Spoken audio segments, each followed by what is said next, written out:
জেনে শুনে আমি এত বড় ভুল করলাম। আমারই ভুল। আমার বর বারবার বারণ করেছে, "তুমি এটা করো না, এটা নিও না।" কিন্তু আমি শুনিনি। ওই যে আমার ইচ্ছে হয়েছে, একেবারে নিয়ে নিয়েছি এই সাদা, সাদা চাদরটা। আর এই সাদা চাদর নিয়েই আমার যত হয়েছে ঝামেলা। আমাদের ঘরে একটাও সাদা প্রিন্টের চাদর নেই। আমাদের সমস্ত কিছু ডিপ কালারে। কারণ শ্রেয়াংশী নষ্ট করে, নোংরা করে, পেনের কালি, স্কেচ পেন সমস্ত কিছু দেয়। কিন্তু আমার যেহেতু একটাও সাদা নেই, আমি একটা নিলাম ইচ্ছে করে। আমার ইচ্ছে হলো।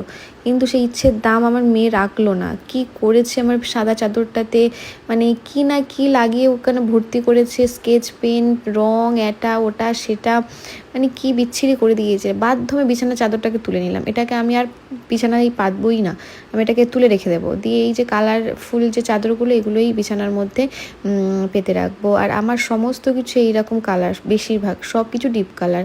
এবার আগে যেহেতু শ্রেয়াংশী 3 বছর, টানা 3 বছর আমি আগের চাদরগুলো ইউজ করেছি আর রেগুলার ধোয়া হতো, তো চাদরগুলো একদম নষ্ট হয়ে গেছিলো। তাই আমি এইগুলো আবার নিয়েছিলাম।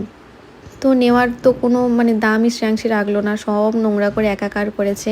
আমি বিছানাটা এখন রান্নাবান্না করে এসে বিছানা টিছানা গুছাচ্ছি। গুছানোর পর এই বিছানা গুছানো ও আমাকে দেখতেই পারে না, গুছানো জিনিস। ওর যে কোনো আমি জিনিস গুছাই, ও সেটা অগোছালো করে রাখে। ওর পুতুল গুছিয়ে রাখে, সেটাও অগোছালো করে। দেখো, সবাই মাত্র গোছালাম, যাচ্ছে তাই। আর এই হচ্ছে আমার মেন ঘরের অবস্থা।